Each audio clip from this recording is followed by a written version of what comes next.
Good afternoon अल्फी, good afternoon. कैसे सभी लोग? आई होप सभी लोग बिल्कुल बढ़िया होंगे। एंड ये हमारा भारतीय साक्ष्य अधिनियम का सेकंड लेक्चर है।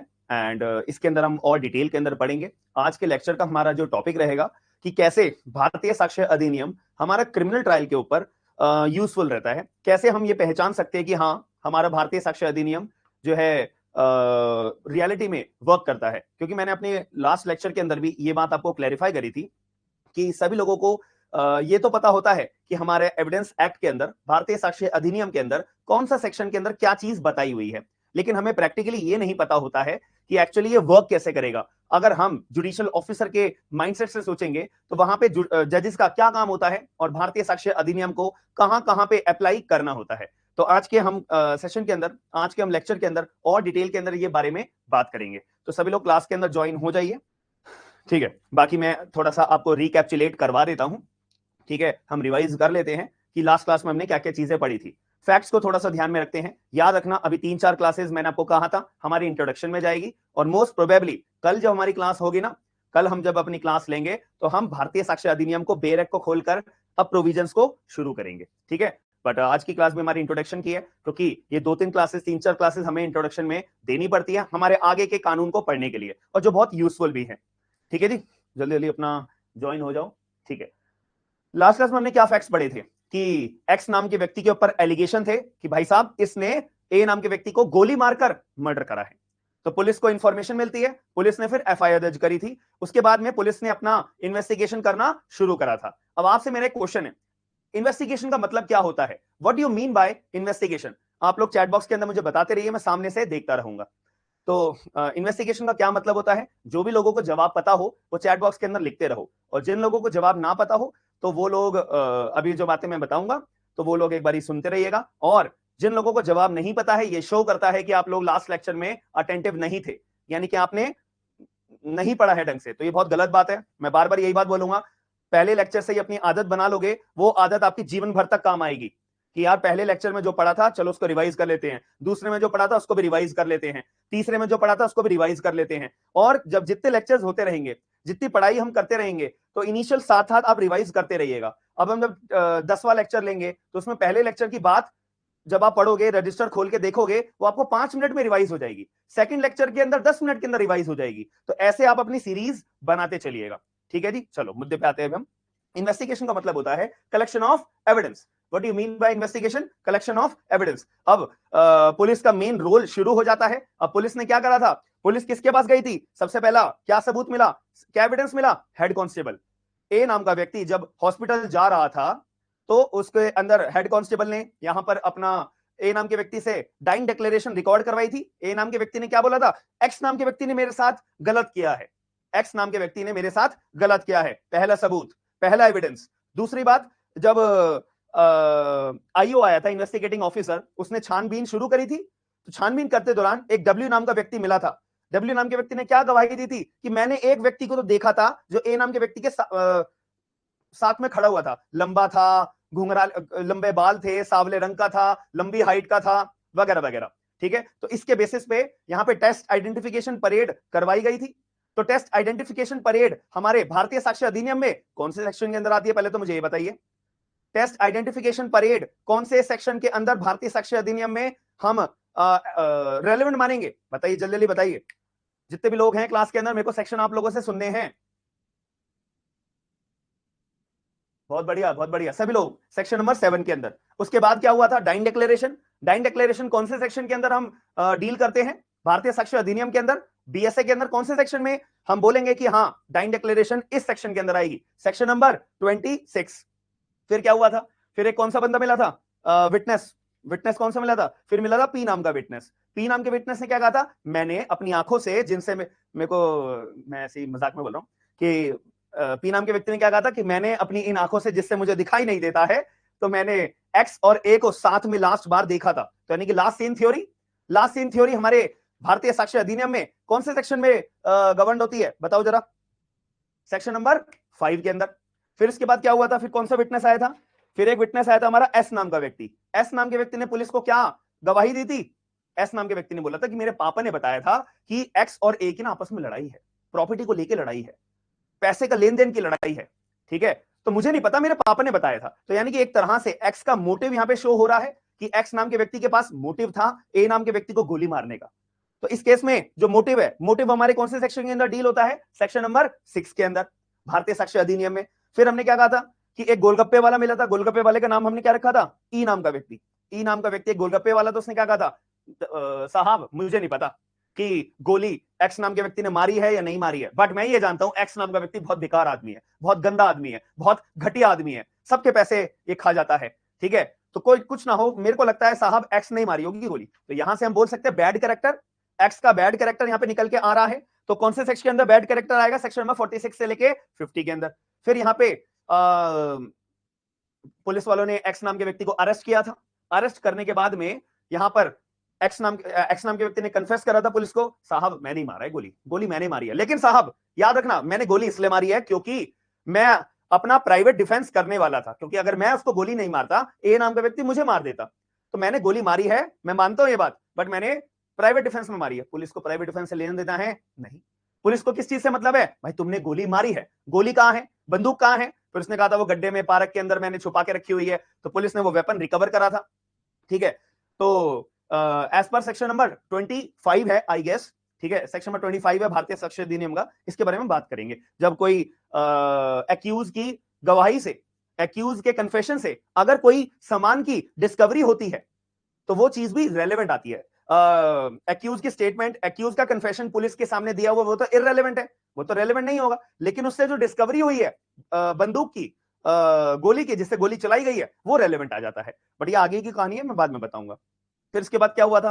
पोस्टमार्टम रिपोर्ट आई थी, और उसके बाद बैलिस्टिक रिपोर्ट आई थी, एफएसएल रिपोर्ट आई थी। तो ये अपनी एक्सपर्ट ओपिनियन है। तो एक्सपर्ट ओपिनियन भी मैंने क्या कहा था कि हमारी रेलेवेंट होती है।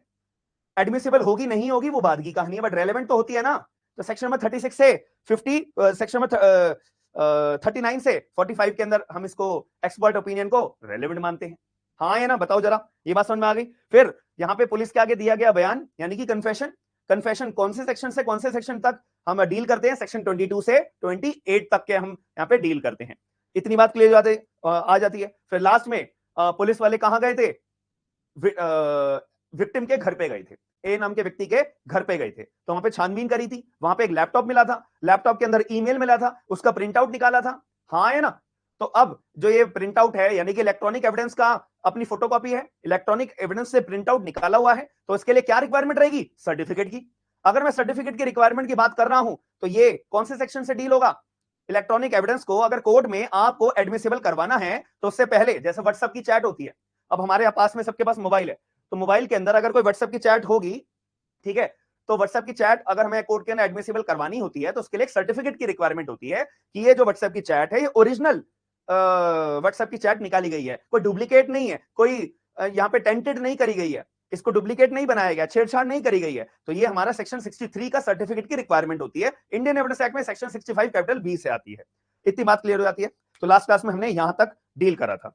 तो आपको ये थोड़े बहुत सेक्शन जितनी बार हम रिकॉल करते रहेंगे हमें याद होंगे। बाकी इतनी टेंशन मत लेना, बस इंट्रोडक्शन है, ठीक है? एक एक सेक्शन को हम धीरे धीरे बाद में, जब हम इंडियन एविडेंस भारतीय साक्ष्य अधिनियम अपना शुरू करेंगे ना, तो उससे और आपको क्लैरिटी नजर आएगी। बट यहां तक कुछ सेटिस्फेक्शन है, कुछ ना से अच्छा हमें कुछ तो आता है भारतीय साक्ष्य अधिनियम में।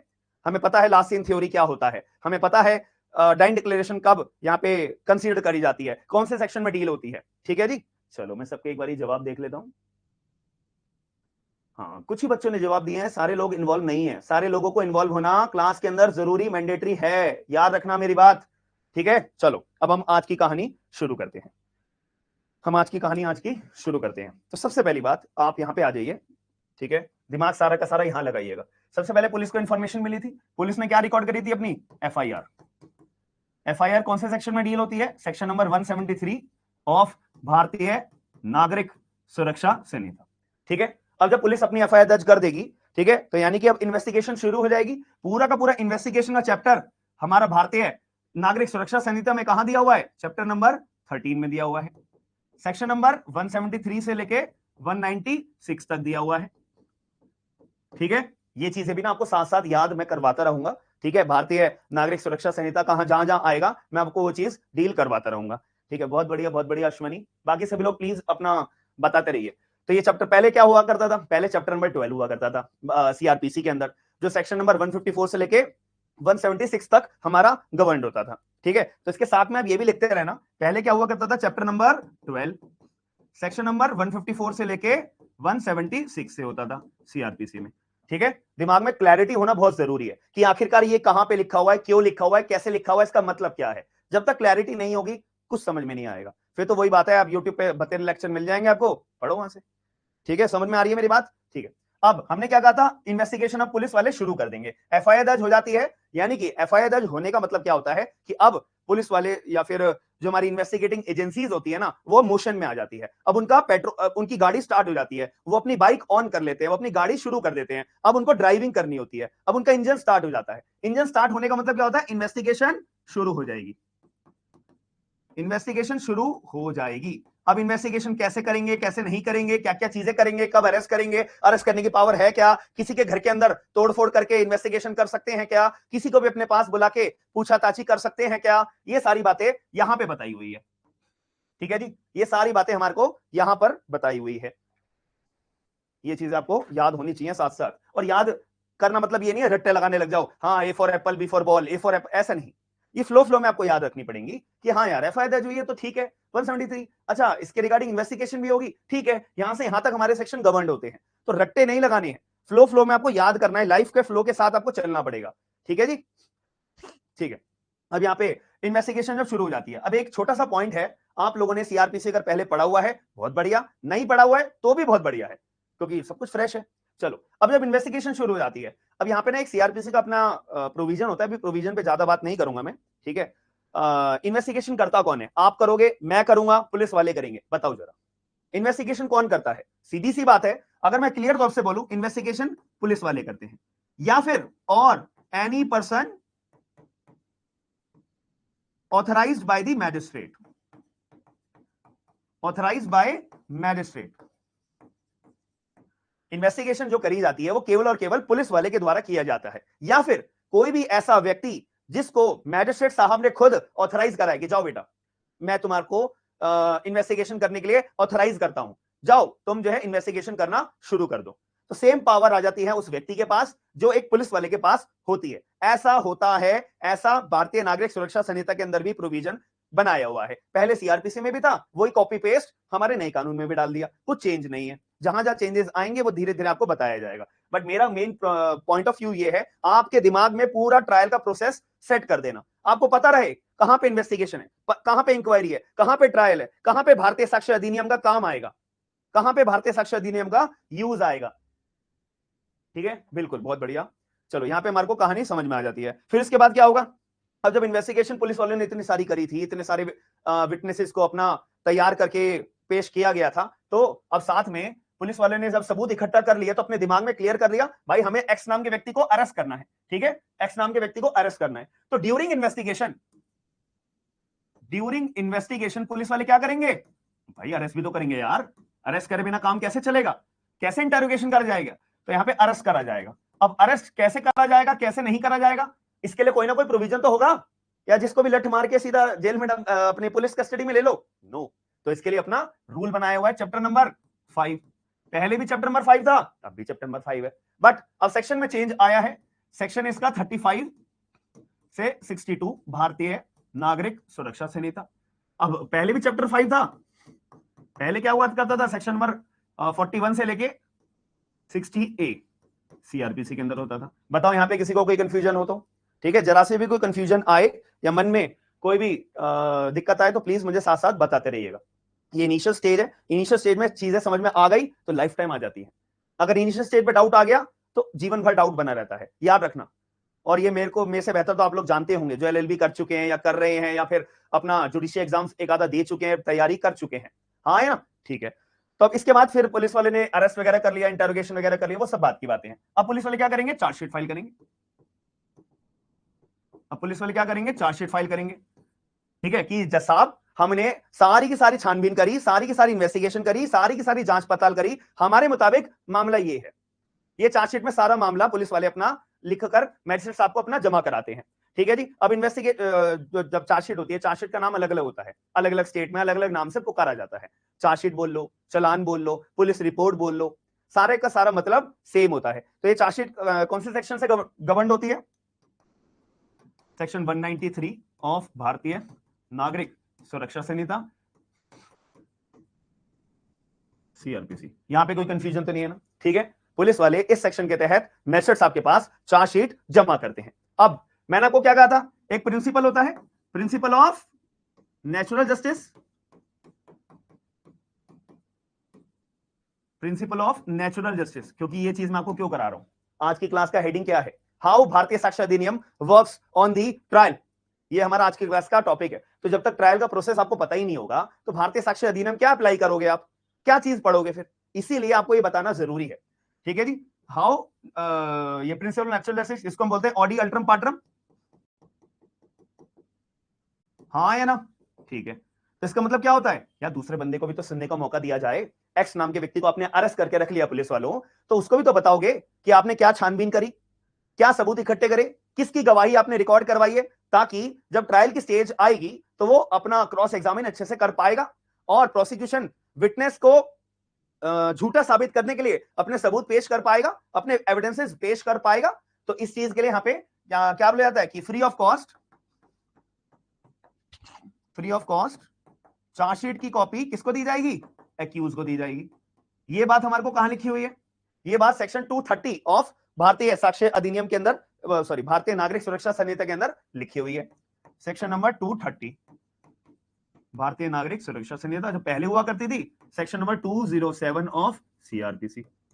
बताओ यहां पे कोई कंफ्यूजन? और जो लोग पुराने बच्चे हैं ना, उनको ये चीजें मैंने रटवाई हुई है, मतलब ये बीएनएसएस के सेक्शन नहीं रटवाए हुए, बल्कि एक प्रोसेस रटवाया हुआ है विद सेक्शन कि अरेस्ट ये सेक्शन है और फ्री ऑफ कॉस्ट वाले ये सेक्शन है, ठीक है, एंड इन्वेस्टिगेशन का ये वाला सेक्शन है। जो पुराने बच्चे हैं उनको ये बात बहुत अच्छे से समझ में आ रही होगी, और जो नए बच्चे हैं उनको समझना पड़ेगा और बहुत ईजी लगेगी आपको चीजें।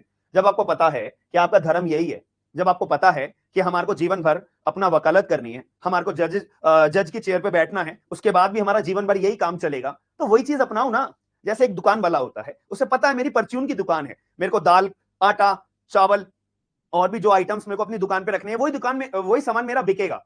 तो मेरे को आटे का रेट पता होना चाहिए, आटा मेरे को कितना कौन सी क्वालिटी का लेना है, कहां पे रखना है, कहां से लेना है, ये सारी चीजों की जानकारी जब दुकान वाला नहीं रखेगा तो उसकी दुकान चल पाएगी नहीं।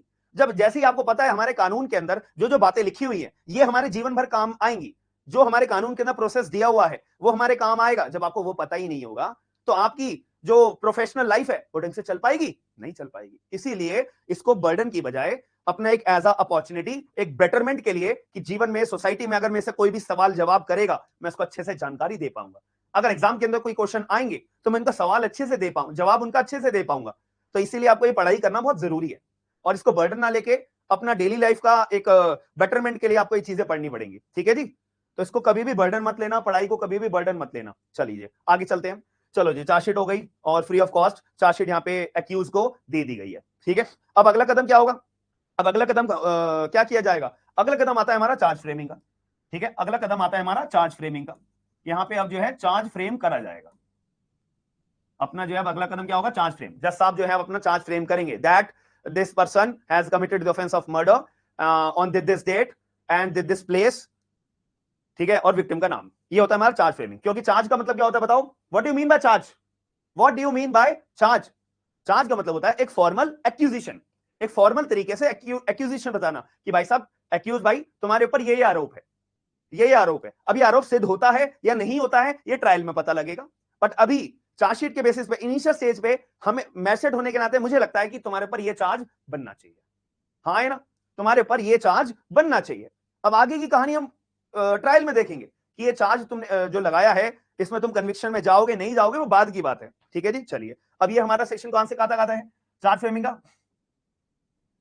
सेक्शन 234 से लेके 247 तक है आई गेस, हाँ 247 तक है ऑफ भारतीय साक्ष्य अधिनियम। और पहले क्या होता था? सेक्शन नंबर 211 से लेके 224 सीआरपीसी।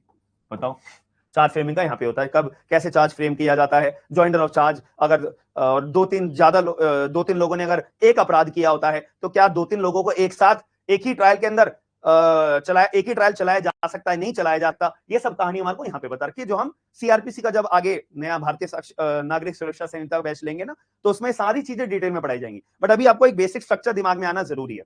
चलो ये बात भी समझ में आ गई कि चार्ज का मतलब क्या होता है, formal accusation made by the court. ये प्रीलिम्स का क्वेश्चन है, ये प्रीलिम्स का क्वेश्चन है, जो प्रीलिम्स में डायरेक्ट पूछा जाता है जुडिशरी में। ठीक है, चलो अब इसके बाद क्या होगा, अब चार्ज फ्रेम हो गया, अब यहां से शुरू होगी कहानी, ट्रायल बिगिंस। अब मैंने आपको एक चीज सिखाई थी कल की क्लास के अंदर, कल के लेक्चर में मैंने आपको एक चीज सिखाई थी कि हमारा एविडेंस एक्ट जो आता है, एविडेंस एक्ट बोल लो या भारतीय साक्ष्य अधिनियम बोल लो, वो कब पिक्चर में आता है, जब हमारा ट्रायल शुरू होता है।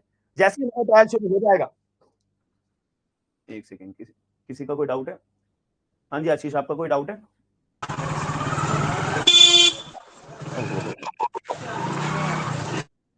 अच्छा अच्छा, गलती से बटन दबिया होगा आशीष से, कोई बात नहीं, कोई बात नहीं आशीष।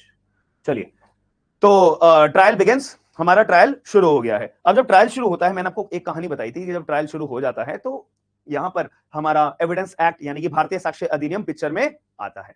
तो इससे हमारे को एक कहानी मिलती है कि जैसे हमारा ट्रायल शुरू हो जाएगा तो सबसे पहला काम क्या होगा, सबसे पहले काम होगा प्रोसिक्यूशन एविडेंस।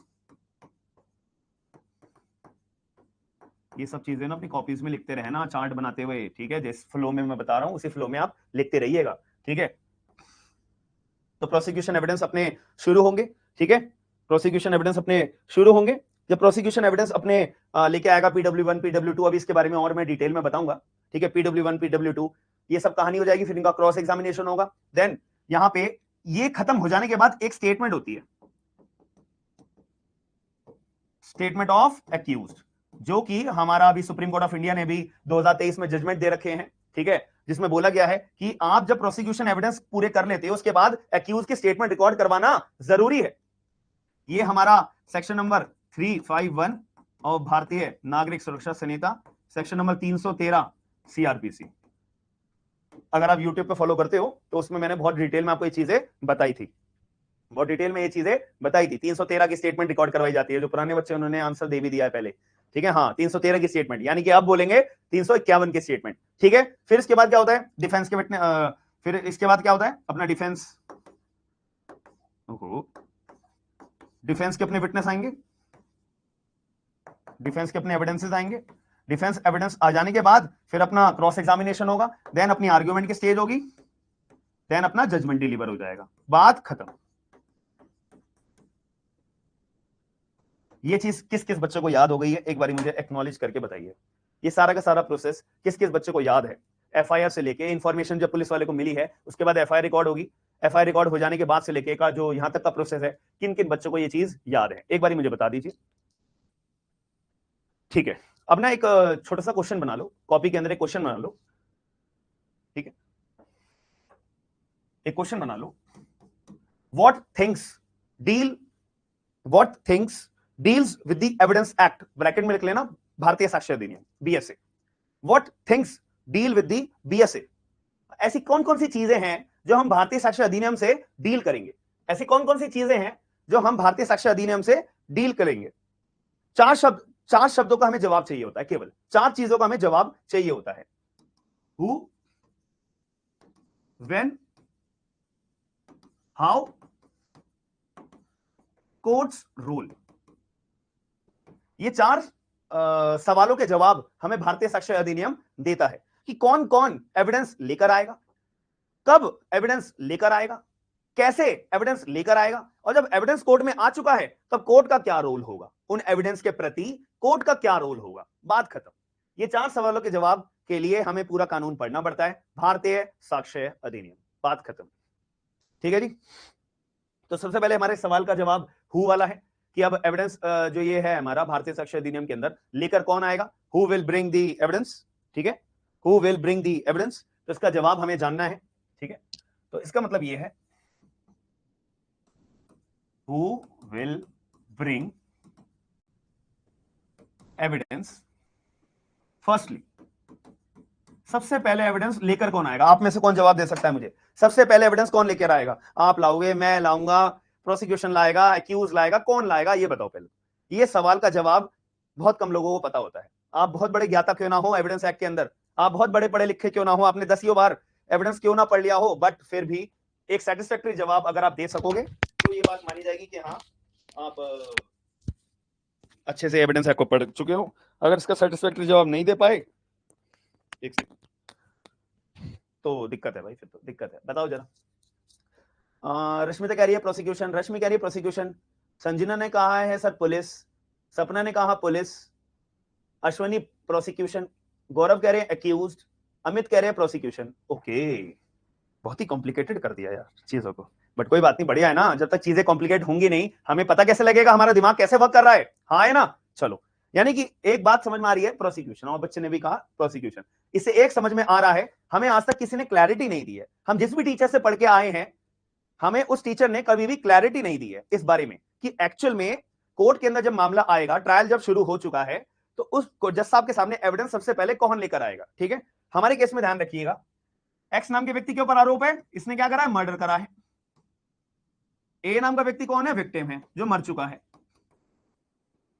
पुलिस ने सबूत इकट्ठा करे हैं विक्टिम के फेवर में। पब्लिक प्रोसिक्यूटर भी विक्टिम के साथ में खड़ा होगा, और एक्स को बचाने के लिए कौन खड़ा होगा? Defence council. ठीक है, चलो अब मुद्दे की बात यह है, ये भी अपना सबूत लेके खड़े हुए हैं, पुलिस वाले और पब्लिक प्रोसिक्यूटर भी अपना सबूत लेके, अपने हथियार लेके खड़े हुए हैं। उधर से डिफेंस काउंसिल हथियार लेके खड़ा है, इधर से प्रोसिक्यूशन अपने हथियार लेके खड़ा हुआ है। हाँ है ना। ठीक है, तो सबसे पहले अपना सबूत लेकर कौन आएगा? इसका जवाब सीधे तौर पे सेक्शन नंबर 105 भारतीय साक्ष्य अधिनियम के अंदर आपको दिया हुआ है। बात ही खत्म। बट अभी अभी अपना बेरक मत खोलिएगा, सेक्शन 105 आप जो है अपना मत खोलिएगा। ठीक है, अभी मत खोलना, अभी जब मैं बोलूंगा तब। सिंपल सा एक पॉइंट बताइए, अगर केस चढ़ चुका है, ठीक है, A versus B, sorry A versus X का केस है, वैसे ए नहीं बोलेंगे, स्टेट बोलेंगे, क्योंकि मर्डर हुआ है तो ये स्टेट का केस होता है।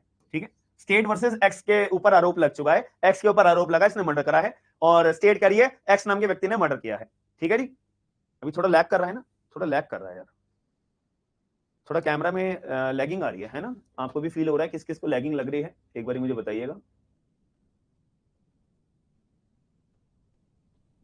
लेट मी चेक, बट कोई बात नहीं, छोटी मोटी भी लैगिंग आएगी, देखते हैं अभी। ठीक है, अभी क्लास हम अभी चलाएंगे। ठीक है, छोटी बहुत लैगिंग आ रही है। ठीक है,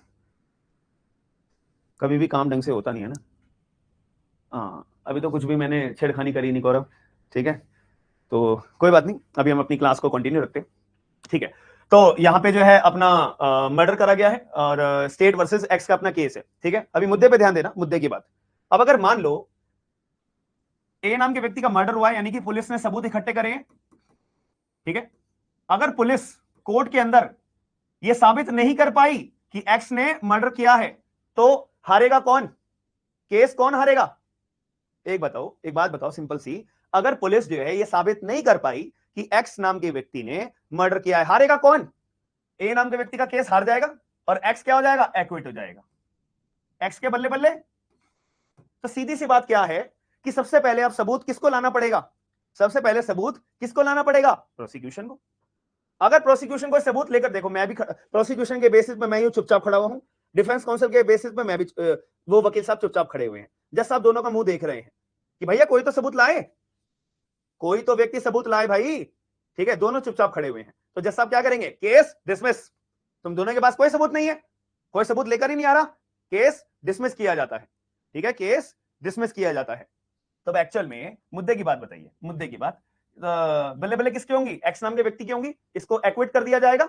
हाँ है ना, तो स्टेट अपना केस हार जाएगी। तो सबसे बड़ी जिम्मेदारी अभी इनिशियली सबसे पहले किसकी है? प्रोसिक्यूशन की है या नहीं है? प्रोसिक्यूशन की है या नहीं है?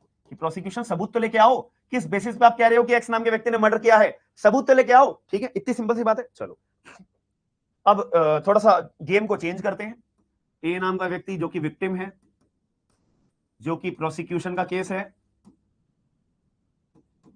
जो कि पब्लिक प्रोसिक्यूटर लड़ेगा। ठीक है, इनको यह प्रूव करना है एक्स ने मर्डर किया है। ठीक है, अब एक स्टेटमेंट ना एक्स नाम के व्यक्ति ने कोर्ट में दे दी। एक्स नाम के व्यक्ति ने कोर्ट में क्या बोला कि जज साहब, और मैंने आपको यह भी बताया था कि जब एक्स नाम के व्यक्ति को अरेस्ट करा था, एक्स नाम के व्यक्ति के साथ जब इंटरोगेशन हुआ था, पुलिस वाले के आगे उसने क्या स्टेटमेंट दी थी? आप लोग मुझे बताइए, पुलिस वाले के आगे एक्स नाम के व्यक्ति ने क्या स्टेटमेंट दी थी? एक्स नाम के व्यक्ति के ने क्या स्टेटमेंट दी थी, ऑफिसर मैंने ए नाम के व्यक्ति को गोली मारी है, लेकिन अगर मैं उसे गोली नहीं मारता वो मुझे मार देता, तो मैंने अपना राइट ऑफ प्राइवेट डिफेंस का इस्तेमाल करा है। ठीक है, चलो जी। अब इस केस में एक्स नाम के व्यक्ति ने कोर्ट में भी यही बोला कि yes I shoot A but for exercising my right of private defence, right of private defence के बेसिस पे। ठीक है जी। अब एक बात बताओ, प्रोसिक्यूशन को क्या प्रूव करना था, एक्स ने ही गोली मारी है, एक्स नाम के व्यक्ति ने ही गोली मारी है। ठीक है, एक्स नाम के व्यक्ति को तो यही प्रूव करना था ना, ठीक है, कि एक्स ने गोली मारी है।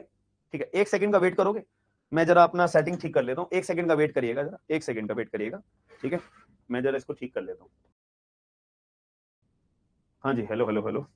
ठीक है, अभी देखते हैं थोड़ा सा, बट कोई बात नहीं, लाइव गोज ऑन। थोड़ा ना वायरिंग में थोड़ा इशू आ जाता है ना, जब ये अपना बीच में दिक्कत कर देता है। बट अभी आपको साफ स्क्रीन दिखाई दे रही होगी, ऑडियो साफ सुनाई दे रही होगी। ठीक है, मेन कंसर्न इस चीज का बताइएगा। ठीक है, चलो अभी मुद्दे पे आते हैं। तो प्रोसिक्यूशन को क्या प्रूव करना था, एक्स नाम के व्यक्ति ने गोली मारी है। अब एक्स नाम के व्यक्ति ने तो खुद ही कन्फेस कर लिया, तो प्रोसिक्यूशन का आधे से ज्यादा काम तो इसी बात में ही प्रूव हो गया। प्रोसिक्यूशन की जो बात जो प्रूव करनी थी, प्रोसिक्यूशन ने तो अपना पार्ट प्रूव कर दिया। अब बर्डन ऑफ प्रूफ किसके ऊपर शिफ्ट हो जाएगा, एक्स नाम के व्यक्ति के ऊपर। एक्स नाम के व्यक्ति, अब आपकी जिम्मेदारी है, आप ये प्रूव करो कि आपने राइट ऑफ प्राइवेट डिफेंस में अपना ये एक्ट इस्तेमाल करा था या नहीं। अगर आप प्रूव नहीं कर पाए, प्रोसिक्यूशन का तो ऑलरेडी पार्ट प्रूव्ड है, आपकी ये स्टेटमेंट ऑलरेडी प्रोसिक्यूशन का काम खत्म कर चुकी है। अब आप अगर right of private defence prove कर देते हो तो हम आपको एक्विट कर देंगे, एग्जेम्प्ट कर देंगे। अगर आप जो है अपना आरपीडी प्रूव नहीं कर पाए, देन आपको कन्विक्शन हो जाएगी, आपको कन्विक्शन हो जाएगी। अब ओपन अप करिए सेक्शन नंबर 105 ऑफ भारतीय साक्ष्य अधिनियम। एक बार सेक्शन नंबर 105 ओपन अप करिए, अपना सेक्शन 105 प्रूव कर ओपन करिए। क्या यही बात लिखी हुई है क्या हमारे बेरेक के अंदर, क्या यही बात लिखी हुई है क्या? देखो सेक्शन 105 क्या कहता है, ऑन हुम बर्डन ऑफ प्रूफ लाइज, किसके ऊपर बर्डन ऑफ प्रूफ लाई करेगा? पहली बात, the burden of proof in a suit or proceeding lies on that person who would fail if no evidence at all were given on either side.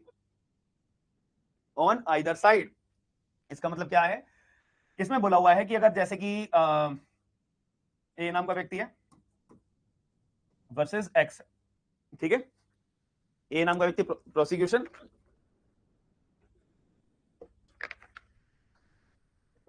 And x नाम का व्यक्ति अपना accused है। अब एक बात बताओ, इन दोनों में से अगर कोई केस प्रूव नहीं कर पाया, अगर कोई एविडेंस नहीं आए, केस कौन हार जाएगा? ए नाम का व्यक्ति हार जाएगा। तो सबसे ज्यादा बड़ी जिम्मेदारी किसकी है, एविडेंस लाने की? ए नाम के व्यक्ति की जिम्मेदारी है। तो एज पर सेक्शन नंबर 105 सबसे पहले सबूत कौन लेके आएगा? प्रोसिक्यूशन। आप ये लेकर आओ सबूत कि एक्स ने मर्डर किया है। अगर आप सबूत नहीं लेकर आ पाए, सॉरी, केस डिसमिस, एक्स को हम एक्विट कर देंगे।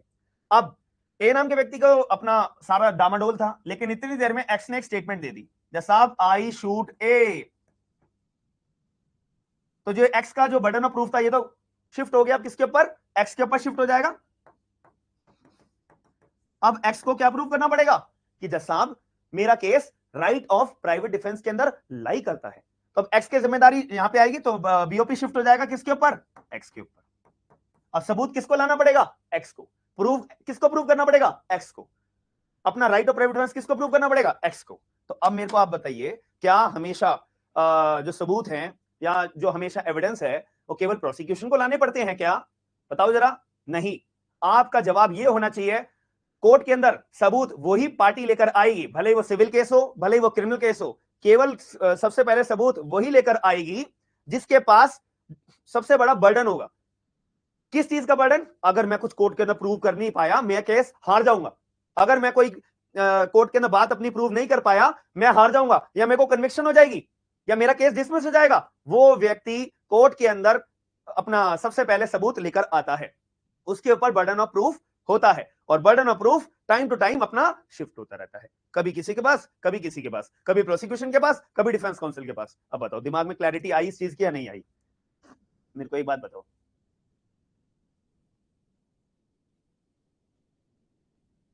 अमित का एक क्वेश्चन है कि सर अगर एक्स नाम का व्यक्ति अपनी स्टेटमेंट में ये बोल देता है कि जज साहब मैंने ए नाम के व्यक्ति को शूट करा है, लेकिन ए नाम के व्यक्ति ने मुझे प्रोवोक किया था। तो एक बात बताओ, प्रोवोक करना अपने आप में मर्डर का एक्सेप्शन है या नहीं है? बताओ जरा, मर्डर का एक्सेप्शन है या नहीं है? मैं बात कर रहा हूं एक्सेप्शंस की, कि मैंने मर्डर तो करा है लेकिन फिर भी मुझे सजा ना हो। अब एक्सेप्शन बहुत तरह की हो सकती है। भारतीय न्याय संहिता आईपीसी इन एक्सेप्शंस के बारे में बात ही तो करता है, ठीक है, इन्हीं एक्सेप्शंस के बारे में तो बात ही तो करता है। और अमित की जवाब को क्लियर करने के लिए एक बारी सेक्शन नंबर 108 ओपन अप कर लो। 108 ओपन अप कर लो एक बारी प्लीज सभी लोग, एक बारी 108 पढ़ लो मेरे साथ में। अमित ने एक क्वेश्चन बढ़िया सा पूछा है तो उनका जवाब देना बनता है नहीं बनता? 108 ओपन अप करो।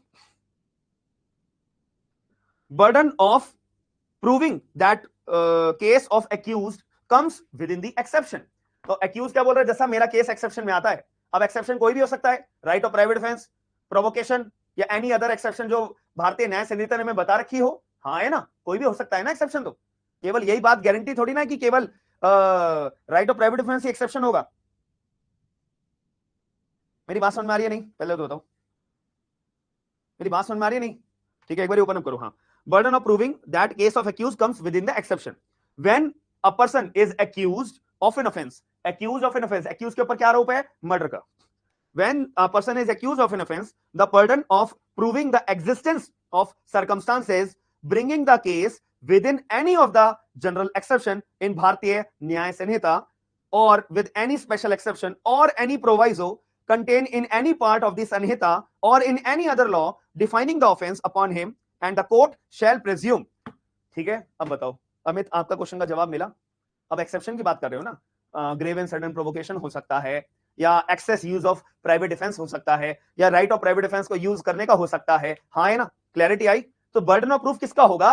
मेन पॉइंट ये है, बर्डन ऑफ प्रूफ एक्स का होगा। तो section number 105 read with section number 108। अब यहां पे एक्स के पास बर्डन ऑफ प्रूफ शिफ्ट हो चुका है, अब एक्स को प्रूव करना है अपना जनरल एक्सेप्शन, खत्म बात। अब बताओ सबको क्लैरिटी आई ना? ठीक है, अमित आपका जवाब मिला? ठीक है, चलो एक कदम और आगे बढ़ते हैं फिर इसी बात पे, एक कदम और आगे बढ़ते हैं। ठीक है, एक कदम हम और आगे बढ़ते हैं। तो मेरे हिसाब से अभी आपको एक क्वेश्चन का जवाब आपको मिल चुका है। एक क्वेश्चन का जवाब आपको मिल चुका है कि सबसे पहले कोर्ट के अंदर एविडेंस कौन पेश करेगा? जिसके पास सबसे ज्यादा बर्डन होगा वही अपने केस को प्रूव करेगा। जिसके पास बर्डन होगा वही बंदा अपना केस को प्रूव करेगा। जिसके पास कम बर्डन है वो बंदा फिर अपना शांत बैठा रहेगा। जैसे एक्यूज चुपचाप बैठा हुआ था स्टार्टिंग में, अरे भाई प्रोसिक्यूशन को पहले प्रूव करने दो, अगर प्रोसिक्यूशन मेरे खिलाफ सबूत नहीं ले पाई मेरे बल्ले बल्ले, मैं एक्विट हो जाऊंगा। ठीक है, चलिए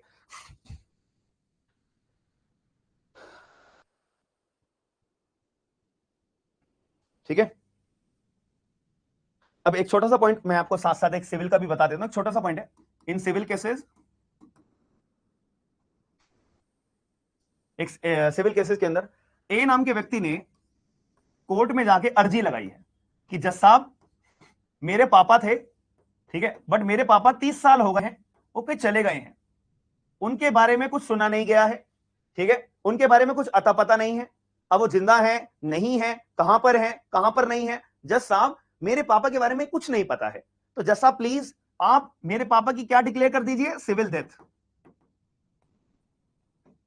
आप मेरे पापा की सिविल डेथ डिक्लेयर कर दीजिए। ठीक है, इतनी सिंपल सी बात है। तो अब इस बात का अपना सबूत पेश करने की जिम्मेदारी, इस बात की बर्डन ऑफ प्रूफ किसकी होगी? ए नाम के व्यक्ति की। अगर ए नाम का व्यक्ति अपने पापा का ये 30 साल का टाइम पीरियड प्रूव नहीं कर पाया तो क्या होगा? केस डिसमिस, केस हार, ए नाम का व्यक्ति केस हार जाएगा। ए नाम का व्यक्ति जो कोर्ट से रिलीफ मांगने के लिए आया है उसको जज साहब वो रिलीफ नहीं देंगे। हाँ या? तो बर्डन ऑफ प्रूफ किसके ऊपर है? ए नाम के व्यक्ति के ऊपर है। ये बात को प्रूव करना 30 साल, ये बात को प्रूव करना कि गुमशुदा है, ये बात को प्रूव करना कि हां this case is fit to declare as papa as civil death. ठीक है जी, क्लियर हो गई मेरी बात? ठीक है, अब एक पॉइंट हमारे दिमाग में और क्लियर हो जाता है। ठीक है, चलो अब यहां पे एक छोटा सा पॉइंट और आता है जो हमारे को इंट्रोडक्शन के अंदर पढ़ना है। Who can be competent witness? भाई विटनेस तो बहुत तरह के होंगे ना, जैसे कि मैंने आपको कहा था कि अब चलो इसके बारे में भी बात करते हैं। Who can be competent witness? ठीक है, सबसे पहले चाइल्ड क्या कंपिटेंट विटनेस हो सकता है? माइनर, माइनर तो चाइल्ड ही है। अनसाउंड माइंड वाला व्यक्ति क्या कंपिटेंट विटनेस हो सकता है, ये हमें देखना पड़ता है। दूसरी बात, एक्स नाम का व्यक्ति ने मर्डर किया था, एक्स नाम का व्यक्ति भागे भागे अपने वकील साहब के पास गया, वकील साहब मेरे हाथों मर्डर हो गया है, मैंने ए नाम के व्यक्ति का मर्डर कर दिया है, प्लीज वकील साहब मुझे बचा लो, प्लीज वकील साहब मुझे बचा लो। तो ऐसे केस में इस एडवोकेट के पास भी तो अच्छी खासी जानकारी है, एक्स नाम के व्यक्ति ने एडवोकेट के आगे कन्फेशन किया है, तो क्या ये एडवोकेट अपना कंपिटेंट विटनेस हो सकता है क्या? बताओ जरा। मैंने अगर आपने पहले कभी एविडेंस एक्ट पढ़ा हो तो एक प्रोफेशनल कम्युनिकेशन होती है वकील साहब की और अपने क्लाइंट के साथ में, एक कम्युनिकेशन होती है जिसको प्रोटेक्ट करके रखा जाता है। कोई भी जज, कोई भी पुलिस, कोई भी अन्य व्यक्ति वकील साहब को फोर्स नहीं कर सकता है, कंपेल नहीं कर सकता है अपने क्लाइंट के बारे में डिटेल्स कोर्ट के अंदर गवाही के रूप में देने के लिए। वकील sahab is not bound and vakil sahab is not allowed to give information with the communication made with his client. भाई अगर वकील साहब को ही तुम अपना उनकी कंधे पे ही बंदूक रख दोगे तो फिर वकील साहब केस क्या लड़ेंगे? फिर केस कुछ बना ही नहीं। आ जाओ भाई, जो मन करे आप कोई भी स्टेटमेंट दे दो, बस काम खत्म। जिस मर्जी को एक्यूज बनाना है, जिस मर्जी को कन्विक्शन देनी है, जिस मर्जी को जेल में डालना है डाल दो। फिर हम ये पढ़ाई लिखाई क्यों कर रहे हैं? सब बंद कर देते हैं हम तो। हाँ है ना, कोई कानून की प्रक्रिया कुछ बचेगी ही नहीं। अब रियलिटी में हमें पता है कि एक्स ने गोली मारी है, लेकिन एक स्टेटमेंट ये भी तो है ना, उसने प्राइवेट डिफेंस में मारा है। तो यार एक साइड को हम ये भी तो देखेंगे ना कि एक्स नाम का व्यक्ति इनोसेंट भी तो हो सकता है। हाँ है ना, ए नाम का व्यक्ति भी बंदूक तान के खड़ा है, एक्स भी खड़ा हुआ है, तो एक्स को तो मजबूरन गोली चलानी पड़ेगी। तो इस बात को ध्यान रखना है, इसलिए एक सेक्शन नंबर 134 है भारतीय साक्ष्य अधिनियम का। एक बार रीड कर लेते हैं। जितना ज्यादा बेरक को पढ़ के हम फेमिलियर होंगे ना, उतना दिमाग में हमारी क्लैरिटी आएगी। एक बार सेक्शन में 134 खोलो, बेरक का अपना भारतीय साक्ष्य अधिनियम का। एक बार खोल के देख लो भाई, देखने में क्या जा रहा है, बाद में पढ़ेंगे इन चीजों को। Confidential communication with legal advisers, confidential communication with legal adviser, क्या लिखा हुआ है? No one shall be compelled to disclose to the court any confidential communication which has taken place between his and his legal advisor unless he offers himself as witness, in which case he may be compelled to disclose such communication as may appear in the court, necessary to be known in order to explain any evidence which he has given but no others। इसकी details बाद में पढ़ेंगे, but मुद्दे की बात हमें क्या समझ में आई है कि वकील साहब को कंपेल नहीं करा जा सकता है और किसी भी व्यक्ति को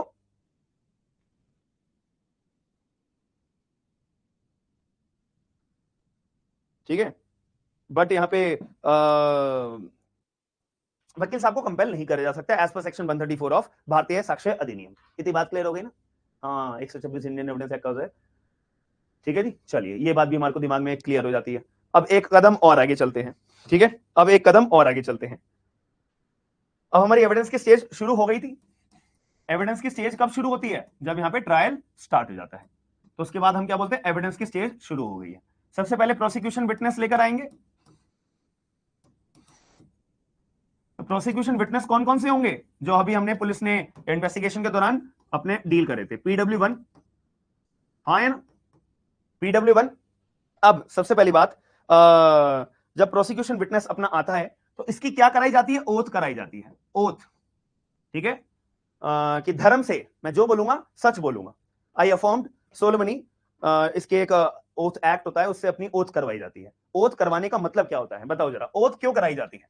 कि भाई साहब अगर आपने कोर्ट में ओथ लेने के बाद अगर कोई भी झूठी गवाही दी, देन आप किसके लिए पनिशेबल होंगे? परजरी के लिए। देन आप किसके लिए पनिशेबल होंगे? परजरी के लिए। मेरी बात समझ में आ रही है? आप परजरी के लिए अपना पनिशेबल होंगे। ठीक है, तो इसीलिए जो विटनेस आ रहे हो, जो बोलोगे कोर्ट में सच बोलना। अगर आपकी बात कोर्ट के अंदर गवाही देते हुए झूठी पाई गई, आपके ऊपर अलग मुकदमा चलेगा। आपने एक कानूनी रूप से अपराध किया है। कोर्ट को मजाक बना के थोड़ी ना रखा है कि जब आप जो बोलोगे, जैसे बोलोगे वो हम मान लेंगे। ठीक है जी, चलो ये बात भी हमारे दिमाग में क्लैरिटी से आ जाती है। अब दूसरी बात, यहां पे प्रोसिक्यूशन विटनेस नंबर 1 का सबसे पहले क्या कराया जाएगा? एग्जामिनेशन इन चीफ कराया जाएगा। एग्जामिनेशन इन चीफ करवाया जाएगा। अब जब एग्जामिनेशन इन चीफ करवाया जा रहा है तो ये बात कहां लिखी हुई है? सेक्शन नंबर 143 भारतीय साक्ष्य अधिनियम को एक बार ओपन अप करिए। सेक्शन 140, जल्दी जल्दी जल्दी जल्दी जल्दी अपना ओपन अप करिए। 143 में सब कुछ लिखा हुआ है। पहले एग्जामिनेशन इन चीफ होगा, फिर उसके बाद क्रॉस एग्जामिनेशन होगा, अगर जरूरत पड़ती है तो री एग्जामिनेशन भी होगा। ठीक है, 143 एक बार ओपन अप करिए। आप एक बार 143 अपना ओपन अप करिए। 143, हाँ ठीक है। ऑर्डर ऑफ एग्जामिनेशन, कि अब कोर्ट के अंदर जब विटनेस आ रहा है तो ऑर्डर क्या होगा, किस लहजे में हम जो है अपना एविडेंस रिकॉर्ड कराए जाएंगे जो विटनेस देना चाहता है। तो उसके लिए हम order number section number 143 order of examination, सबसे पहली बात, witness shall be first examine in chief if the adverse party so desires cross examine. सबसे पहले विटनेस आया है तो विटनेस का सबसे पहले क्या होगा, वो प्रोसिक्यूशन की तरफ से आया हो या फिर अपना डिफेंस काउंसिल की तरफ से आया हो, वो मतलब नहीं है, विटनेस विटनेस है, सबसे पहले उसका एग्जामिनेशन इन चीफ होगा। और अगर एडवर्स पार्टी चाहती है क्रॉस एग्जामिन करना तो वो भी कर सकती है, as a matter of right है, ये as a matter of right है। Then if the party calling him so desires re-examine, ठीक है, तो सबसे पहले यहां पे एग्जामिनेशन इन चीफ होगा। बताओ जज साहब को तुमने क्या देखा, बताओ जज साहब को तुमने क्या पुलिस वालों को स्टेटमेंट दी थी, बताओ जज साहब को तुमने अपनी आंखों से क्या क्या देखा, क्या क्या एक्स नाम के व्यक्ति के खिलाफ तुम्हारे पास क्या क्या सबूत है, वो बताओ जज साहब को। फिर इसके बाद क्या होगा, क्रॉस एग्जामिनेशन होगा, ठीक है। अब अगर मान लेते हैं कि प्रोसिक्यूशन विटनेस हमारा कौन था, कोई भी था, हमारा पी बोल लेते, पी है, ठीक है, पी ने देखा था ना। तो अगर हम मान लेते हैं पुलिस के आगे तो पी नाम के व्यक्ति ने बोला था कि हाँ एक्स ने मर्डर किया है, ठीक है, और पब्लिक प्रोसिक्यूटर के सामने कान में भी बोला था हाँ मैं बोल दूंगा, कोर्ट में गवाही दे दूंगा, एक्स नाम के व्यक्ति ने मर्डर किया, मैं वकील साहब मैं गवाही दे दूंगा, ठीक है। अब इसको कटघरे में खड़ा करके रखा और ओथ दिलवाई, फिर पी नाम के व्यक्ति ने अपनी स्टेटमेंट बदल दी, नहीं जैसा मैं तो जानता ही नहीं एक्स नाम का व्यक्ति कौन है, मैं नहीं जानता एक्स नाम का व्यक्ति को, तो मैंने कभी देखा ही नहीं है, मुझे नहीं लगता जज साहब एक्स नाम के व्यक्ति ने ए नाम के व्यक्ति का मर्डर किया होगा। यानी कि अपनी बात से वो पलट रहा है। तो प्रोसिक्यूशन जो पब्लिक प्रोसिक्यूटर होगा वो गुस्सा होगा नहीं होगा, बिल्कुल गुस्सा होगा। तो ऐसे केस में क्या इसको री एग्जामिन करके फिर इसके एग्जामिनेशन, क्या इसको री एग्जामिन किया जा सकता है बाय प्रोसिक्यूशन इटसेल्फ। अब वो अपनी थोड़ा गुस्सा जो है जज साहब के सामने निकालेगा ना कि तुमने मेरे को तो ये वाली बात बताई थी, तुमने पुलिस को तो ये वाली बात बताई थी, ये देखो पुलिस की स्टेटमेंट तुमने रिकॉर्ड करवाई थी, ठीक है, पुलिस को तुमने स्टेटमेंट रिकॉर्ड करवाई थी, अब तुम मुखर रहे हो, तो क्या यहां पे री एग्जामिन बाय द प्रोसिक्यूशन किया जा सकता है? ये as a matter of right नहीं किया जा सकता, यहां पे कोर्ट से परमिशन लेनी पड़ती है, यहां पे कोर्ट से परमिशन लेनी पड़ती है। अगर जज साहब अलाउ करेंगे तभी यहां पे री एग्जामिनेशन होगा, वरना as a matter of right आप क्लेम नहीं कर सकते हो। ये बात समझ में आई या नहीं आई? सिंपल सी बात। आगे बढ़ते हैं। हमने पहले क्लॉज में क्या पढ़ा, विटनेस पहला एग्जामिनेशन इन चीफ होगा, उसके बाद एडवर्स पार्टी क्रॉस एग्जामिन करेगी, उसके बाद अगर पार्टी को लगता है कि री एग्जामिन कराना है तो री एग्जामिन करवाया जाएगा। सेकंड पॉइंट पढ़ते हैं, the examination in chief and cross examination must relate to the relevant fact. अब हमने क्या पढ़ा था, रेलेवेंसी के बारे में हमने कहां पे पढ़ा था, बताओ कोई फैक्ट रेलेवेंट है नहीं है, ये हमें कहां बताया जाएगा, सेक्शन नंबर 3 से लेके 50 के अंदर, बताओ जरा हाँ है ना। यहां पे हमने रेलेवेंसी के बारे में बात करी थी। अब अगर ये जो पी नाम का व्यक्ति है ये बोले जज साहब यहाँ पे ना एक्स नाम का व्यक्ति के तो एक्स नाम का व्यक्ति ना बचपन से गोलगप्पे खाता है, उसको बहुत पसंद है गोलगप्पे। अब एक बात बताओ, ये गोलगप्पे वाला पॉइंट क्या रेलेवेंट है, क्या इन सेक्शनों में बात कहीं पे रेलेवेंट आएगी? भाई एक्स नाम का व्यक्ति गोलगप्पे खाता हो या ना खाता हो, चाउमीन खाता हो या पिज्जा खाता हो या नहीं खाता हो, यार उससे ए नाम के व्यक्ति का मर्डर से कोई रिलेटेड है क्या बात? नहीं बात है। तो ऐसे केस में यहां पे हमारे को ऑलरेडी बता दिया, examination in chief cross examination जब भी आप कर रहे होंगे केवल रेलेवेंट फैक्ट्स के ऊपर करोगे, उल्टी सीधी बातें मत लेके आना, ये कोर्ट का टाइम बर्बाद करने वाली बात होगी। ये एक्स नाम का व्यक्ति या ए नाम का व्यक्ति गोलगप्पे खाता है नहीं खाता, उससे क्या मतलब, उससे ये बात सिद्ध हो पा रही है क्या कि एक्स ने ए नाम के व्यक्ति का मर्डर करा? नहीं, तो क्यों बात लेके आ रहे हो? तो इसीलिए क्लॉज नंबर 2 में ये बात क्लियर कर दी है कि जब भी examination chief and cross examination आप करोगे, मस्ट वर्ड यूज करा है, मस्ट हमेशा रिलेट होना चाहिए रेलेवेंट फैक्ट्स के लिए, but the cross examination need not to be confined to the facts to which the witness testify on his examination. इसका मतलब यह है कि अब यहां पे क्रॉस एग्जामिनेशन पी का करा जाएगा, एग्जामिनेशन इन चीफ में विटनेस ने जो बोलना था वो बोल दिया, अब यहां पे क्रॉस एग्जामिनेशन की बारी आएगी, हाँ है ना। तो अब यहां पे क्रॉस एग्जामिनेशन जब किसी भी विटनेस का होता है तो उस केस में विटनेस के मन से सच निकलवाना, विटनेस एक्चुअल में झूठ बोल रहा है सच बोल रहा है, तो वो कैसा आदमी है कैसा नहीं है, अंदर से झूठा आदमी है सच्चा आदमी है, ये अंदर से बाहर निकलवाना है। अगर सच बाहर निकलवाना है तो यहां पे क्रॉस एग्जामिनेशन के दौरान जो वकील साहब होंगे उनको थोड़ी सी लीनियंसी दे रखी है कि आप उल्टी सीधी बातें करके भी आप जो है विटनेस से सच निकलवा सकते हो। जैसे कि आपने जॉली एलएलबी देखी अक्षय कुमार वाली, आपने जॉली एलएलबी देखी अक्षय कुमार वाली, किस किसने देखी एक बार बताओ मुझे। तो वहां पे आपने देखा होगा कि जब पंडित जी आते हैं, अगर जिसने देखी है मन की बात बता रहा हूं, जिन्होंने नहीं देखी कोई बात नहीं, थोड़ा सा फैक्ट को सुन के समझ लीजिएगा, रिकॉल कर लीजिएगा। तो अक्षय कुमार ना एक वकील होता है, ठीक है। तो पंडित जी आते हैं कटघरे के अंदर एज अ विटनेस बन के। तो वहां पे एग्जामिनेशन इन चीफ उन्होंने बता दिया। अब अक्षय कुमार क्या करते हैं, अपने वेदों की जानकारियां, वेदों के बातें पूछने लगते हैं उस पंडित जी से, ठीक है। अब एक बात बताओ कि ये वेदों में क्या लिखा है, हमारा मंत्र क्या है, हिंदुओं का मंत्र क्या है, वगैरह वगैरह बहुत सारी बातें पूछी जाती हैं। बट क्या ये केस के अंदर रेलेवेंट है, क्या ये रेलेवेंट फैक्ट है? नहीं। बट अभी जो Akshay Kumar as an advocate वो अपना क्रॉस एग्जामिन कर रहे थे, बट क्रॉस एग्जामिनेशन करते हुए अभी हमने कानून में क्या पढ़ा, आप जो उल्टी सीधी बातें करके भी सच निकलवाने वाली बातें कर सकते हो, कर सकते हो। तो उस केस में बहुत सारी वेदों की बातें हो रही थी, बट वो रेलेवेंट नहीं है। बट वेदों की बातें करते करते करते करते क्या निकल के आया, सच निकल के आया कि एक्चुअल में ये जो पंडित जी हैं ये झूठे पंडित जी हैं, ठीक है। समझ में आई मेरी बात? तो अगर हम बहुत सारी मूवीज भी देखते हैं, हाँ, गोत्र पूछा जाता है, मंदिर पूछा जाता है, कौन से धर्म से हो, वगैरह वगैरह। तो इससे हमें क्या समझ में आता है कि क्रॉस एग्जामिनेशन के दौरान थोड़ी बहुत लीनियंसी दे रखी होती है कि आप सच निकलवा सकते हो, ठीक है। और हम मूवीज में भी देखते हैं ना कि जज साहब बोलते हैं, वकील साहब जल्दी जल्दी पॉइंट पे आओ ना, आप क्या प्रूव करना चाह रहे हो? जज साहब मैं बस एक मिनट रुक जाओ, मैं प्रूव करने वाला हूं अपनी मुद्दे की बात को। आपने देखा होगा मूवीज में। तो इसका मतलब वो मूवीज में जो बताते हैं, क्या कानून के अंदर ये बात सही लिखी हुई है? हाँ जी भाई, यहाँ पे मैंने अभी आपको बताया कि the examination in chief and cross examination must relate to the relevant fact, but the cross examination need not to be confined to the facts to which witness testify on his examination in chief. Examination chief में जो बातें बोली उस तक मत सीमित रहो, थोड़ा बहुत मॉडिफिकेशन करके क्रॉस एग्जामिनेशन में सच निकलवाना है, निकलवा सकते हो, ठीक है जी। थर्ड पॉइंट और थोड़ा सा देख लेते हैं। The re examination shall be direct to the explanation of the matter refer to in cross examination, and if new matter is, underline कर लेना, आखिर में बाद में भी पढ़ाऊंगा, by the permission of the court. Re examination में अगर कोई नया मैटर आता है निकल के, जैसे कि ये पलटू राम बन जाता है, ठीक है, पलट जाता है अपनी बात से कि पहले तो कुछ और बोला, लेकिन कोर्ट में कटघरे में आने के बाद ये बात को पलट जाता है, नहीं मैं तो एक्स को जानता ही नहीं, तो ये नया मैटर आ गया। तो नई मैटर अगर आता है तब री एग्जामिनेशन करना है तो वो कोर्ट से परमिशन लेकर करना पड़ेगा। Introduce in re-examination the adverse party में further cross-examination upon the matter. जब री एग्जामिनेशन होगा तो उसका फिर क्रॉस एग्जामिनेशन भी होगा। अब बताओ यहां तक की कहानी आपको समझ में आई या नहीं आई, इंटरेस्टिंग लगा या नहीं लगा? पहले मुझे बताओ जल्दी जल्दी, ठीक है। अब मुद्दे की बात एक छोटी सी मैं और बताना चाहूंगा आपको कि जब क्रॉस एग्जामिनेशन होता है, जब यहां पे क्रॉस एग्जामिनेशन होता है, किसका होगा भाई? विटनेस का ही होगा, और किसका होगा? तो ये क्यों किया जाता है? वाई क्रॉस एग्जामिनेशन करा क्यों जाता है, मतलब क्या रीजन है? क्रॉस एग्जामिनेशन मत करो, विटनेस आया अपनी बात बोल के अपने घर चला गया, बाय बाय, फिर अपना डिफेंस काउंसिल भी अपनी विटनेस लाएगा, बात खत्म करके चलो अपने अपने घर, जज साहब देखेंगे जो देखना होगा। Why cross examination has been allowed in the law? क्यों किया जाता है, इसके पीछे का रीजन है। सबसे पहली बात, टू कॉन्ट्राडिक्ट, विटनेस झूठ बोल रहा है, सच बोल रहा है, इसको कॉन्ट्रेडिक्ट करा जाए कि पहले इसने कुछ और बोला था, अब कुछ और बोल रहा है, जैसा आपके सामने कुछ और बोल रहा है, इसकी बात पर भरोसा नहीं किया जा सकता।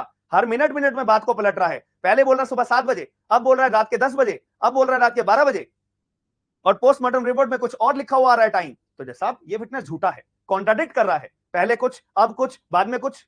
तो जैसा इसकी गवाही को आप रिकॉर्ड मत करिए, इस विटनेस को प्लांटेड विटनेस आप डिक्लेयर कर दीजिए XYZ। साथ में टू इम्पीच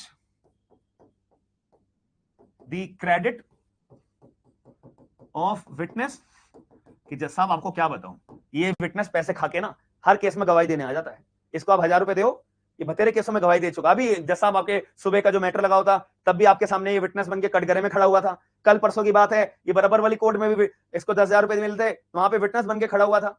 जज साहब ये भरोसे वाला विटनेस नहीं है, झूठा, ये पैसों के लालची विटनेस है, इसकी बात पे भरोसा नहीं करा जा सकता है, ठीक है। और टू टेस्ट दी वरासिटी, वरासिटी भी मतलब वही, इसका जो बात बताने का जो पॉइंट है वो झूठा है, फरेब है, लालची है ये, या इसको सिखा के भेजा है कि यही बात बोलना कोर्ट के अंदर, ठीक है। इसको मैं बोल सकता हूं, ये हमारा आता है impeach the character of witness, section number 158 Bharatiya Sakshya अधिनियम का। एक बार चेक करते रहना, ठीक है, उसके अंदर सेक्शन नंबर 149 भारतीय साक्ष्य अधिनियम, ठीक है जी, ठीक है। कॉन्ट्राडिक्ट की बात है, ये सेक्शन नंबर 146 ऑफ भारतीय साक्ष्य अधिनियम। एक बारी साथ साथ ना एक बारी रीचेक करते रहिएगा। यहां तक की कहानी सबको समझ में आई? ठीक है। हाँ, गौरव ने बताया कि सर ट्रूथफुलनेस जानने के लिए वगैरह वगैरह। सभी लोग अपना प्रेजेंस ऑफ माइंड अपनी क्लास में रखिए प्लीज, ठीक है, तभी आपको एक जगह से दो चीजें समझ में और बेहतर तरीके से आएंगी। ठीक है, चलो एक छोटा सा पॉइंट बता के मैं आपको खत्म कर रहा हूं क्लास को। अब यहां पे सारी कहानी हमने देख ली, वकील साहब के पास क्या ड्यूटी है, वकील साहब के पास क्या अधिकार है, डिफेंस काउंसिल के पास क्या अधिकार है, प्रोसिक्यूशन के पास क्या अधिकार है, पुलिस के पास क्या अधिकार है, ये सारी चीजें देख ली हैं। अब बात आती है जज साहब की। जज साहब के पास क्या पावर है? तो ये सबसे जरूरी बात है, पावर ऑफ जज। पावर ऑफ जज सेक्शन नंबर 168 ओपन अप करिए। पावर ऑफ जज सेक्शन नंबर 168 ओपन अप करिए एक बारी, ये सबसे इंपॉर्टेंट बात है। सेक्शन नंबर 168 एक बारी ओपन करिए। मैं बार बार कह रहा हूं, धीरे धीरे आपको सारे सेक्शंस याद हो जाएंगे, ये मेरा दावा है। अगर मेरे हिसाब से जो जो चीजें आपको पढ़ाई जा रही हैं उसको रिकॉल करते रहेंगे, एग्जाम में पॉइंट टू पॉइंट यही चीजें आएंगी, यही चीजें पूछी जाएंगी, यही चीजें लाइफ में काम आती हैं, और ऐसे ही होता है। ठीक है, आपको भरोसा नहीं है तो एक बार पीवाईक्यूज भी चेक कर लीजिएगा। हालांकि एविडेंस एक्ट के ही मैं कह रहा हूँ पीवाईक्यूज, इसके तो अभी कोई पीवाईक्यू नहीं मिलेंगे, बट क्वेश्चन भी सॉल्व करेंगे इसके, सारे प्रीलिम्स के, मेंस के जो अंदर बातें आती हैं वगैरह वगैरह। ठीक है, 168 ओपन अप करिए। 168 क्या कर रहा है?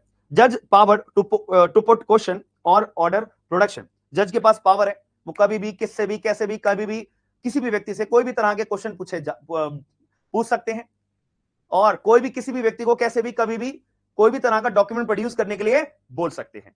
पढ़िए एक बार इसके अंदर क्या लिखा है। द जज में इन ऑर्डर टू डिस्कवर और ऑब्टेन ट्रुथ, जज साहब जो है सच्चाई को बाहर निकलवाने के लिए, ऑब्टेन ट्रुथ, सच्चाई को बाहर निकलवाने के लिए जज साहब क्या क्या कर सकते हैं? आस्क एनी क्वेश्चन, क्या कर सकते हैं? कोई भी क्वेश्चन आस्क कर सकते हैं, आस्क एनी क्वेश्चन। ठीक है जी, और क्या कर सकते हैं? इन एनी फॉर्म, कोई भी फॉर्म में पूछ सकते हैं। ठीक है, कोई भी फॉर्म में क्वेश्चन पूछे जा सकते हैं, कोई भी टाइम, एट एनी टाइम, जब मन करेगा तब। जज है भाई, वो कभी भी पूछ सकते हैं। एनी विटनेस, किसी भी विटनेस को बुला के पूछ सकते हैं, कभी भी कोई भी साइड का विटनेस हो, और ऑफ कोई भी पर्टिकुलर फैक्ट के लिए, एनी फैक्ट के रिगार्डिंग पूछ सकते हैं, कोई भी फैक्ट के रिगार्डिंग क्वेश्चन पूछ सकते हैं, कभी भी जैसे भी मन करे। ठीक है, एंड कभी भी बोल सकते हैं, ऑर्डर कर सकते हैं टू प्रोड्यूस डॉक्यूमेंट। ये जज साहब के पास अपनी पावर है। अब समझ में आ रही है मेरी बात? जज साहब के पास कितनी ज्यादा पावर है, और कोई भी वकील के पास अधिकार नहीं है जज साहब को रोकने का कि जज साहब आप ये क्वेश्चन मेरे क्लाइंट से नहीं पूछ सकते, जज साहब आप मेरे विटनेस से ये वाली बात नहीं पूछ सकते, जज साहब ये टाइम पे ये वाली चीज नहीं पूछ सकते। सॉरी, वकील के पास कोई अधिकार नहीं है। जज का जब मन करेंगे वो कभी भी कोई भी क्वेश्चन, कोई भी फॉर्म में, कोई भी टाइम, कोई भी विटनेस से, कोई भी फैक्ट के रिगार्डिंग, और कोई भी डॉक्यूमेंट प्रोड्यूस करने के लिए कभी भी किसी टाइम कैसे भी पूछ सकते हैं। और इंडियन एविडेंस एक्ट के अंदर ये पहले सेक्शन था 165। ठीक है जी, मेरी बात समझ में आ रही है? क्या मेरी बात आप लोगों को समझ में आ रही है? ठीक है, बाकी तो जब हम ये सेक्शन और पढ़ेंगे, जब डिटेल में देखेंगे। अब बताओ, बात समझ में आई या नहीं आई? ये है जज की पावर। तो एक दिमाग में आपका जो होना चाहिए, जैसे कि अभी मेरे को 2-3 पॉइंट्स और बताने थे, जैसे कि बैड कैरेक्टर है। बैड कैरेक्टर हम कैसे प्लीड करते हैं, कब प्लीड करते हैं, कब रेलेवेंट होता है, और बैड कैरेक्टर का पॉइंट कब रेलेवेंट होता है और कब इररेलेवेंट होता है। ठीक है, उसके बारे में भी मैं कल की क्लास में चर्चा करूंगा। फिर इसके बाद कल हम भारतीय साक्ष्य अधिनियम जो हमारा बेरक से होना चाहिए वो हमारा स्टार्ट हो जाएगा। ठीक है, तो जितने प्रोविजंस मैंने आपको याद करने के लिए बोले हैं उनको फ्लो में ऐसे ही फॉलो, स्टेप बाय स्टेप आप याद करोगे ना, तब आपको इजीली याद होगा। रट्टे मत लगाना, अरे सेक्शन 5 में क्या होता है, सेक्शन 6 में क्या होता है, सेक्शन 7 में क्या होता है, रट्टे नहीं लगाने हैं। फ्लो में आपको ऐसे ही फ्लो में याद रखना है। ठीक है, और एक टाइम आएगा पूरा बेरक आपके हाथों में रहेगा, आपको बेरक खोलने की भी जरूरत नहीं पड़ेगी। अच्छा, इस लाइन में ये बात लिखी हुई है, अच्छा जज के पास क्या पावर है जी? ये पावर है, आपको बेरक खोलने की जरूरत भी नहीं पड़ेगी। Am I clear? चलो जी, this is all about today's class. I hope आपको आज की क्लास के अंदर मजा आया होगा, एंड जो जो पॉइंट्स मैंने आपको बताए हैं वो आपको दिमाग में क्लियर से समझ में आए होंगे। एनी फॉर्म मींस, अरे आशीष भाई, एनी फॉर्म का मतलब ये होता है कि जज साहब को कोई भी फॉर्म, आशीष कटघरे में आके खड़े हो जाओ। हाँ जी आशीष, आपका नाम क्या है? जी मेरा नाम ये है। रहते कहाँ हो? कोई भी फॉर्मल मैनर से, कोई लहजा नहीं है, मतलब किसी भी तरह से पूछे जा सकते हैं। एनी फॉर्म का मतलब यही होता है। कोई भी यहाँ पे कोड ऑफ कंडक्ट फॉलो करने की जरूरत नहीं, कोई भी फॉर्म में आप क्वेश्चन पूछ सकते हो। बट जब ये सेक्शन हम डील करेंगे, एक एक शब्द का आपको मतलब बताया जाएगा, ठीक है? Just I am giving you an overview, ठीक है जी। चलिए हम मिलते हैं फिर नेक्स्ट क्लास में। और मैं एक बार देख लेता हूँ, हाँ इसको इंक्यूजिटोरियल सिस्टम बोलते हैं, ये सीआरपीसी में पढ़ाऊंगा मैं। बाकी अगर किसी का कोई डाउट हो तो एक बार ही मुझे ग्रुप पे डाल दीजिएगा, ठीक है? ग्रुप पे डाल दीजिएगा, फिर हम उसको डील कर लेंगे, ठीक है जी। चलो हम मिलते हैं नेक्स्ट क्लास में। Bye, take care, signing off, have a good day all of you.